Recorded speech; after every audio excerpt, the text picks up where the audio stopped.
Um ano investindo, será que valeu a pena ou eu perdi tempo e dinheiro? No vídeo de hoje eu vou trazer a minha carteira de investimentos, mostrar para vocês todos os ativos que eu invisto e quais os tipos de ativos, minha rentabilidade ao longo desse período e, é claro, os dividendos. E para você que vai ficar até o final do vídeo, vai ganhar essa planilha aqui de rebalanceamento totalmente gratuita, onde a gente tem rebalanceamento de ações, fundos imobiliários, ETFs, por aí vai. Toda a sua carteira você pode rebalancear com essa planilha. E foi o que eu fiz ao longo desse ano e que deu muito certo. Então, no final do vídeo eu vou te mostrar como usar essa planilha de acordo com o seu método de alocação e também como baixar ela aí no seu celular ou computador, beleza? Então fechou, sem mais enrolação, vamos aqui para a minha carteira. Essa aqui é a minha carteira atualmente. Esses são os ativos que eu invisto, são ações, né? 39% em ações, 32% em fundos imobiliários, 10% em renda fixa, 10% em ETFs, 3,46% em cripto e 3,45% em tesouro direto, que também é renda fixa, né? Afinal, a gente está emprestando dinheiro para alguém, né? No caso do Tesouro Direto, para o governo, enquanto que na renda fixa, para empresas como um todo. Afinal, renda fixa, para você que não sabe, é pura agiotagem, emprestar dinheiro para alguém. Mas enfim, essa é a minha carteira atualmente. E esse é o meu método de alocação, o método que eu tenho como base para seguir os meus investimentos. E por que que é ideal ter um método de alocação? Bom, segundo vários estudos, né, inclusive esse aqui que eu vou disponibilizar para vocês no final desse vídeo, mais de 90% do retorno da sua carteira está atrelado ao seu método de alocação. Ou seja, no seu método de alocação, você tem que definir quantos por cento você vai querer de cada ativo nessa sua carteira e nesse seu portfólio. E com base nisso, você tem que rebalancear ao longo do tempo para que você tenha uma rentabilidade ainda melhor. E se você seguir o seu método de alocação que você predefiniu lá no começo da sua jornada como investidor, você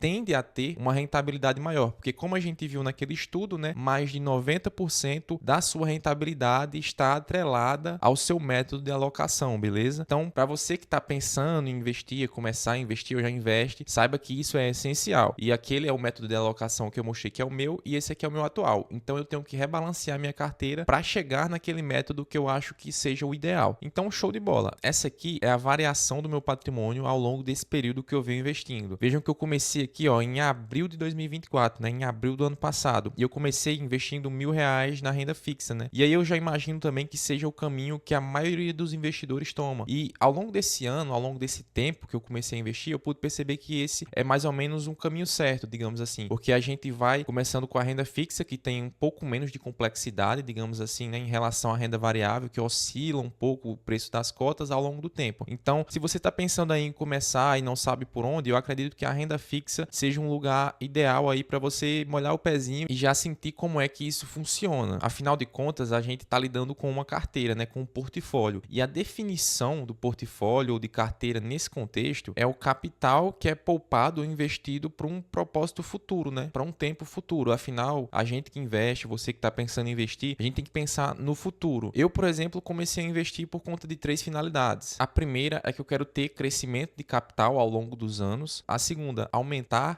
o meu poder de compra, aumentar também as minhas fontes de renda. E em terceiro, como eu acredito que seja a maioria dos casos, para uma aposentadoria, né? Para me prover um fluxo de caixa ao longo de toda a minha vida para a minha própria aposentadoria. Então, com base nesses 3 propósitos que eu tive ao montar minha carteira, eu pensei nessa minha macro alocação, né? Que seria a minha alocação ideal que eu mostrei lá no começo. São ativos que me provêm fluxo de caixa, que também me protegem da inflação e ainda se valorizam ao longo do tempo. Fechou? Então essa aí já é mais uma dica que eu trago aí para vocês, né? Ao longo desse ano aí, um ano e pouquinho que eu venho investindo, que eu acho que faz muito sentido projetar a sua carteira com base, é claro, nos seus objetivos. Show de bola. Em relação aqui à variação de patrimônio, né? Se eu tirar aqui o valor aplicado, por exemplo, a gente vai ver o quanto ele oscilou, né? Ou seja, o quanto eu ganhei ou perdi de capital ao longo do tempo. E vocês podem ver que aqui no início, né? Isso aí também já serviu para me preparar um pouco, digamos assim, me preparar para variações e oscilações de preço. A gente teve aqui a subida do juro futuro, né? E isso faz com que os ativos de risco, como fundos imobiliários e ações, percam muito valor de mercado, né? Ou seja, suas cotas caiam muito. Porque, caso vocês não saibam, existe o método do fluxo de caixa descontado, que é onde os ativos de risco são precificados, né? Ou seja, a forma mais moderna de fazer esse valuation de empresas e fundos imobiliários. E no denominador desse cálculo vai a taxa de juros, né? Então,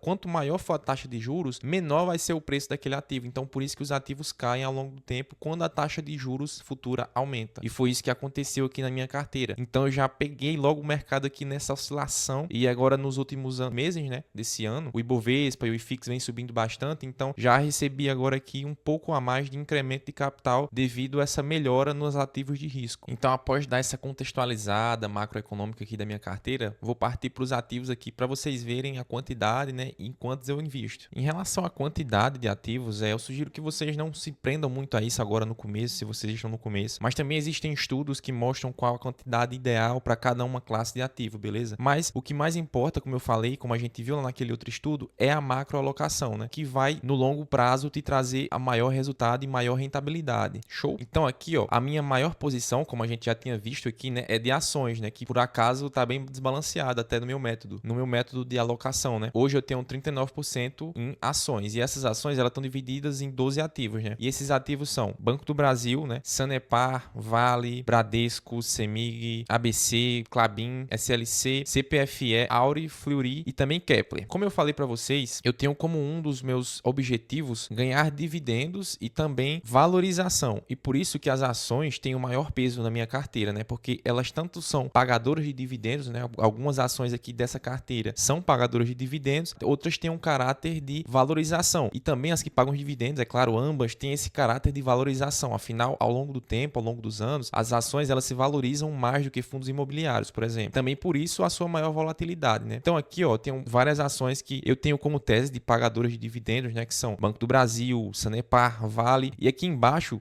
algumas posições que eu tenho na carteira que são de valorização, né? Ou seja, eu não viso dividendos nesse momento para essas empresas como Kepler, Fleury ou Auri. E até por isso vocês podem ver que elas têm aqui, ó, uma participação menor na minha carteira. Por exemplo, a Kepler tem 1,84, 2,2 tem aqui a Fleury. Então perceba que empresas mais maduras como o Banco do Brasil, Sanepar, Vale, a própria Klabin, por exemplo, a ABC, que são empresas maiores, são empresas que têm um market cap, né, um valor de mercado maior, eu exponho mais capital. E essa aí já é outra dica que eu deixo para vocês também. Em empresas pequenas ou de oportunidade, eu deixo menos capital nelas e coloco mais capital nas boas pagadoras de dividendo que já estão mais consolidadas no mercado. Partindo aqui para a parte de fundos imobiliários, tenho aqui 14 ativos e eles estão divididos aqui nesses 14 fundos imobiliários, na verdade 13, né? Aqui embaixo eu tenho o Juro 11, que já vou chegar nele, que é um FIINFRA, né? É um fundo de infraestrutura, não é tecnicamente um fundo imobiliário, mas o investidor 10 coloca ele aqui nesse balaio todo de FIIs. Eu tenho aqui nos meus FIIs,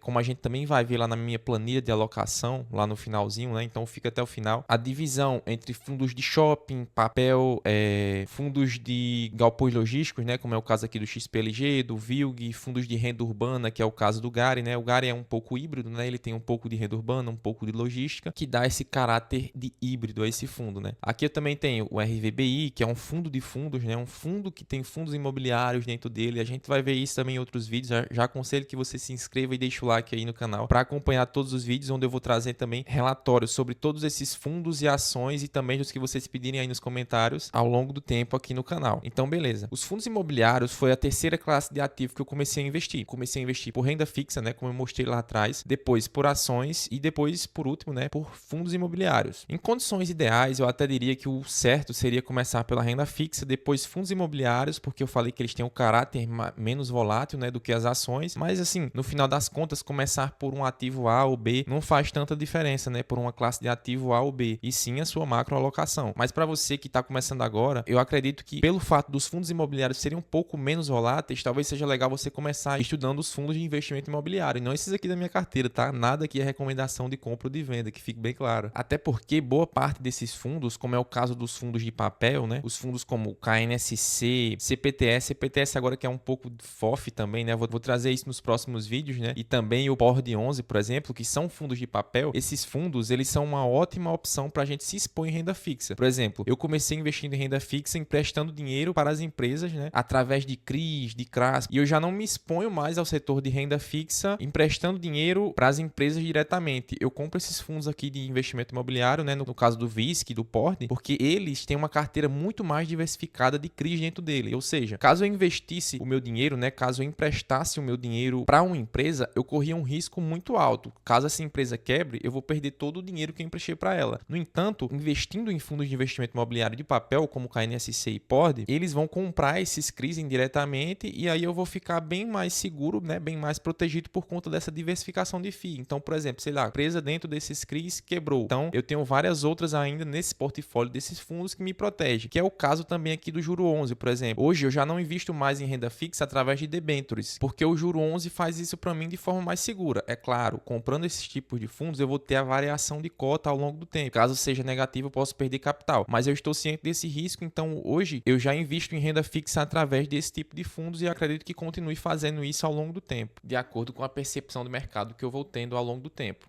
E eu não sei se vocês perceberam, mas nesse vídeo eu ainda não falei nada sobre valores, até porque eu não acredito que seja sobre isso esse vídeo, e sim sobre os aprendizados que eu tive ao longo desse tempo e que eu estou tentando aqui repassar para vocês. Afinal, um de vocês pode começar a investir, sei lá, com 1 milhão, o outro com 100 reais, mas eu acredito que os ensinamentos, né, não os ensinamentos, mas as vivências que eu tive aqui ao longo desse tempo e estou tentando passar para vocês é o mais importante, e não valores. Então, se você tem pouco para começar ou tem muito, não se prende, cara, não se prende com valores, e sim como e onde você vai alocar esses valores, beleza? Então, a parte de FIIs aqui já fechei, então vamos para as criptomoedas. Eu invisto aqui em Bitcoin e Ethereum. No entanto, já me preparando aqui para uma possível altcoin, né? Eu já comprei aqui um pouco de Pendle, Link e Ondo também, que são algumas especulações aí do mercado, e notem também que, pô, é uma porcentagem bem pequena aqui da minha carteira, certo? 0,36 para Pendle, 0,22 para Link e 0,14 para Ondo. São apenas especulações. E se vocês querem um vídeo também sobre cripto aqui no canal, é só mandar aí nos comentários falando sobre a alt season. E é isso aí para criptomoedas. Aqui na parte de ETF, né, que é uma parte que eu tenho que me expor um pouco mais, né? No mercado americano, eu tenho 4 ETFs, né? Que são o IVVB11, que replica o IVV lá dos Estados Unidos, que é o índice que replica aí as 500 maiores empresas da Bolsa Americana, né? Não tem como a gente ficar de fora do mercado americano, eu pelo menos penso isso, né? Ao longo desse ano eu pude perceber o quão resiliente e o quão forte são essas empresas. E também aqui, ó, no mercado americano, eu invisto no ALUG11, né? Que replica o VNQ, que é um índice também de empresas nos Estados Unidos, só que de rates propriamente ditos, né? Para quem não sabe, os rates, a galera gosta muito de comparar com os fundos imobiliários aqui no Brasil, falam que são primos e tal, mas são bem parecidos realmente. No entanto, lá nos Estados Unidos, os rates, eles podem pegar dívidas, se alavancar e diversas outras coisas que os fundos imobiliários aqui também não podem. Em contrapartida, os fundos imobiliários aqui no Brasil pagam muito mais dividendos, né, do que os próprios rates, porque aqui no Brasil a gente tem uma lei que faz com que 95% de todo o lucro dos fundos imobiliários sejam repassados para os cotistas, enquanto que lá nos Estados Unidos, né, não é assim para os rates. Eu tenho aqui também o Gold 11, né, que é uma reserva de valor, né? Esse Gold 11 ele replica o índice do ouro, né, que é uma reserva de valor. Então, por isso, essa parte aqui também dolariza a minha carteira. O SDB, o SDB11, também é um ETF que replica outro ETF americano. E esse ETF aqui em questão é um ETF de renda fixa americana. Nele aqui a gente tem mais de 10 mil títulos de renda fixa dos Estados Unidos. Então, com essa minha carteira aqui, eu estou exposto lá às empresas, as maiores empresas dos Estados Unidos, os rates dos Estados Unidos, né, os maiores rates dos Estados Unidos, e também em renda fixa norte-americana. Eu não tenho ainda essa carteira muito globalizada, ou seja, em outras partes do mundo, apenas focadas aqui no dólar e nos Estados Unidos. E tenho também aqui como proteção, como eu já havia falado, o ouro. Boa, então para a parte de ETFs é isso. Aqui na parte de tesouro direto e renda fixa, né, que eu falo lá no final do vídeo, que é a mesma coisa, né? Afinal, a gente está emprestando dinheiro para alguém. Eu tenho alguns títulos aqui, ó, como o Tesouro IPCA mais 2050, Tesouro IPCA mais 2029, Tesouro Pré-fixado 2027 e também o Renda Mais 2065. E todos esses títulos aqui eu comprei querendo ganhar com marcação a mercado, né? Ou seja, quando a taxa de juros longo desce e o valor desses títulos sobe. Eu posso trazer também vídeos sobre isso se vocês quiserem, só deixar nos comentários e explicar um pouco melhor esse assunto. Mas enfim, para essa parte aqui da minha carteira, né, de Tesouro Direto, eu sempre compro pensando na marcação a mercado, né? Para ganhar na marcação a mercado desses títulos e ter uma boa rentabilidade. Vocês podem ver, ó, que, por exemplo, vários desses títulos, né, 3 dos 4 estão valorizando muito bem. No entanto, aqui o Renda Mais, por ser um ativo de duration bem mais longa, ele está desempenhando um pouco abaixo desses aqui, né? Na verdade, bem abaixo, 55%. No entanto, ó, ele representa apenas aqui 0,48% da minha carteira, né? Então eu tenho uma fração bem controlada do meu patrimônio nesse título público. E seguindo aqui, como eu falei para vocês, né, eu comecei a investir aqui pela renda fixa, né? Pelos CRIs e CRAs, que eu já falei que não me exponho tanto a esses ativos da forma como eu me expunha antigamente, né? Comprando título por título, emprestando dinheiro de empresa para empresa, de uma em uma, né? Na verdade, agora eu uso os fundos de investimento imobiliário e FIINFRAs para fazer isso por mim. E aí eu acredito ter uma segurança bem maior em relação a isso. Boa, então em relação aos ativos era isso. Agora, como prometido também, eu vou mostrar os dividendos que eu recebi ao longo desse período e também fazer toda essa variação, né? Quanto eu investi e quanto eu tenho hoje, por exemplo, para sacar, digamos assim. assim imediatamente. Então, como prometido, vou mostrar aqui também a minha rentabilidade, né, a rentabilidade dessa carteira ao longo desse período e também os proventos, né, os dividendos. Começando aqui pela rentabilidade da carteira propriamente dita, a gente tem aqui, ó, nessa fatiazinha roxa aqui do gráfico, né, a minha rentabilidade, né, que desde o início, né, desde a época que eu comecei a investir aqui em abril, lá com aquela renda fixa que eu falei, a gente tem 8,9% de rentabilidade, né? Enquanto que o CDI aqui, ó, tá batendo quase 15%, né? É difícil um índice brasileiro que tenha batido o CDI desde o último ano, certo? Porque ele variou realmente muito. E também isso não me deixa muito preocupado, porque, como eu falei aqui, os ativos de renda variável, eles tendem a bater o CDI, tendem a bater índices de renda fixa no longo prazo, né? Então, eu não estou muito preocupado com isso, afinal, faz pouco mais de um ano que eu invisto. Então, eu creio que no longo prazo, essa minha carteira, né, desde que esteja bem montada, desde que esteja corretinha lá com o meu método de alocação, vai bater, talvez com facilidade, esses índices aqui de renda fixa e talvez até o próprio IBOV e o IFIX, como faz hoje em dia também, ó. Se a gente vê o IBOV desde o início aqui, ó, tem 7,24% de rentabilidade, enquanto que a minha carteira tem 8,9%, por exemplo. Então, acredito que batam o CDI e os índices de renda fixa também. No entanto, outra forma da gente ver se a rentabilidade da nossa carteira tá boa é comparando aqui, ó, por tipos de ativo. Por exemplo, ações, o benchmark que a gente costuma usar, né? O benchmark é o índice de referência que a gente usa, né? É o IBOV, por exemplo. Aqui, se vocês verem, só as minhas ações,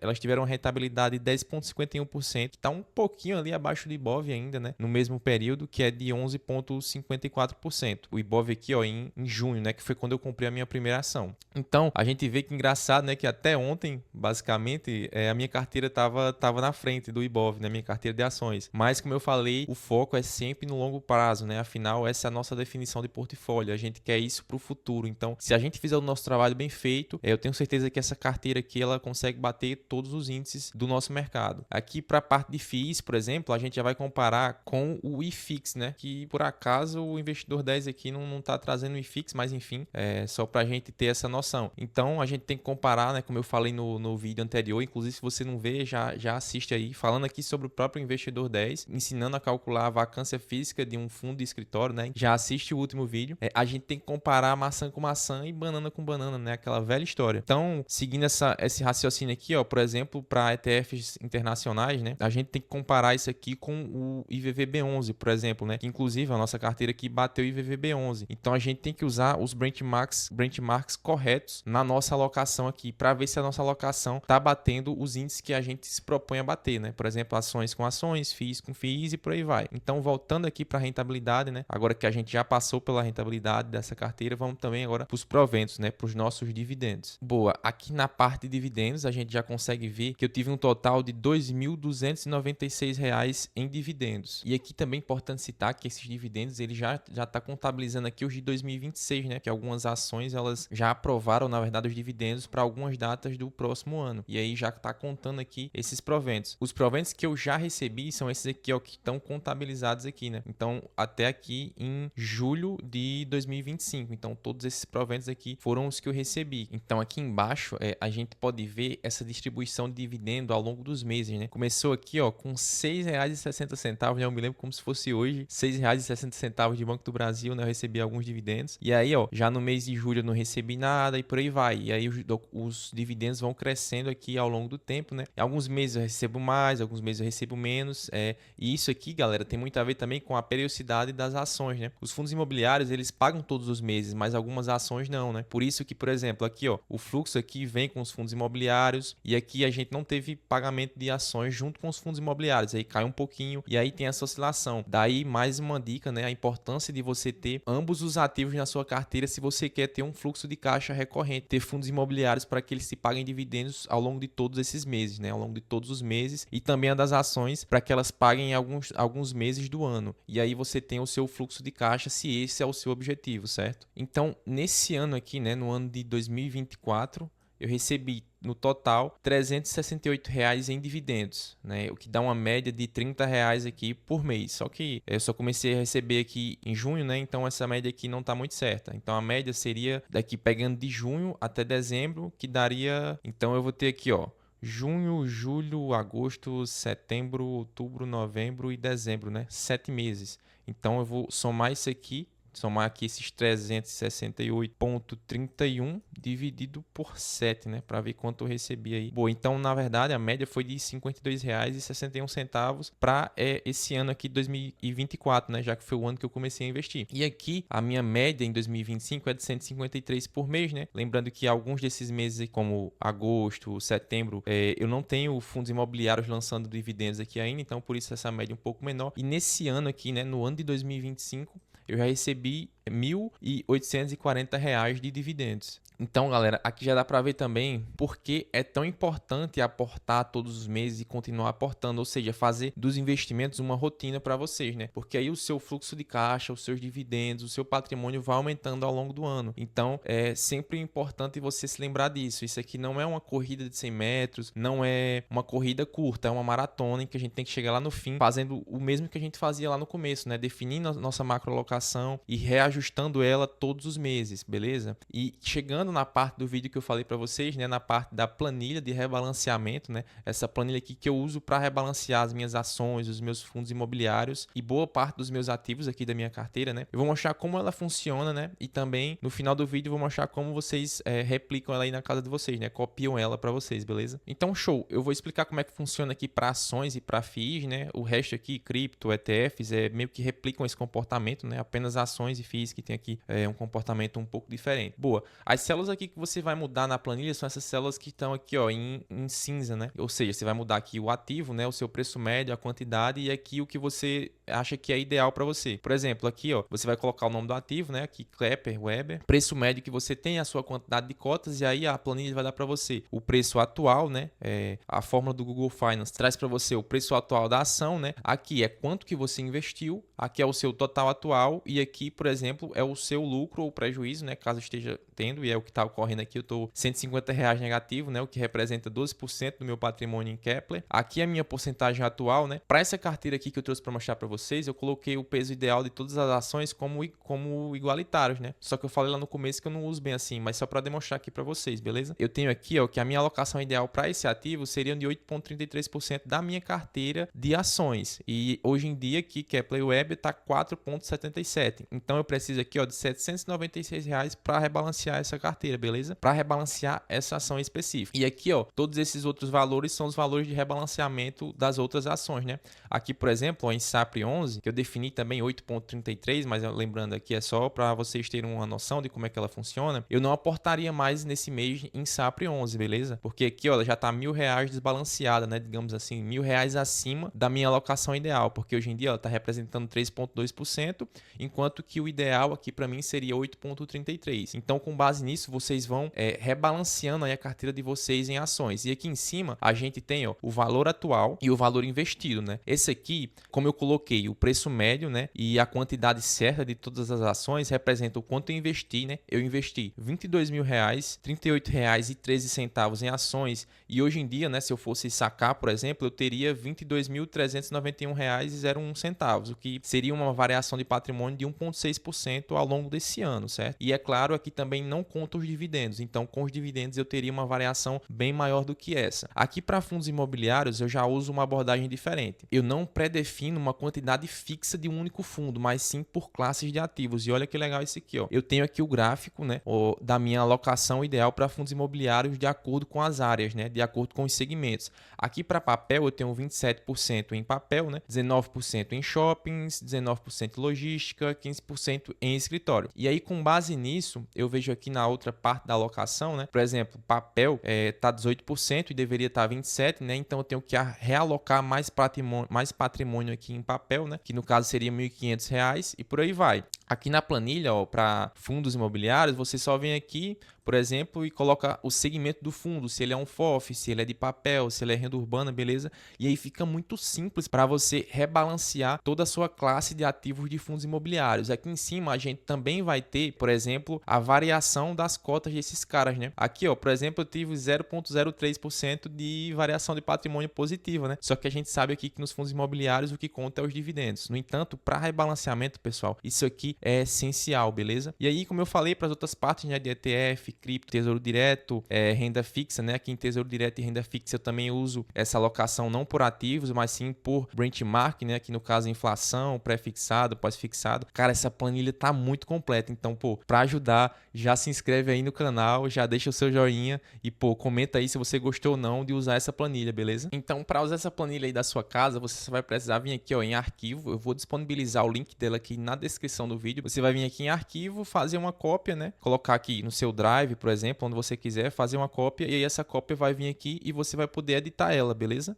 Então, essa é a planilha que eu queria trazer para vocês, né? Lembrando mais uma vez aqui, ó, essas células em cinza são as que vocês devem editar e colocar aí os ativos de vocês e com base nisso fazer o rebalanceamento dos seus ativos e ter ainda mais organização, porque isso no longo prazo é essencial para você, como a gente viu desde lá do começo, né? Desde a sua macroalocação, isso é importantíssimo para o seu resultado no final das contas. Então já pega essa planilha aí, faz uso dela, né? Use e abusa, usa os seus dados, usa quais ativos você investe e rebalanceia a sua carteira. Eu tenho certeza que vai te ajudar demais. Então, se esse vídeo aqui agregou alguma coisa ao seu conhecimento, se ao longo de toda essa jornada e os insights que eu pude passar durante esse ano investindo te abriram a mente ou fizeram você pensar um pouco diferente, talvez aprender alguma coisa, já considera se inscrever aqui embaixo e deixar seu like. Não deixa também de assistir o último vídeo onde eu falei sobre a vacância física em escritórios, em fundos imobiliários, né? E como coletar os dados corretamente lá no Investidor 10, beleza? Então, até o próximo vídeo.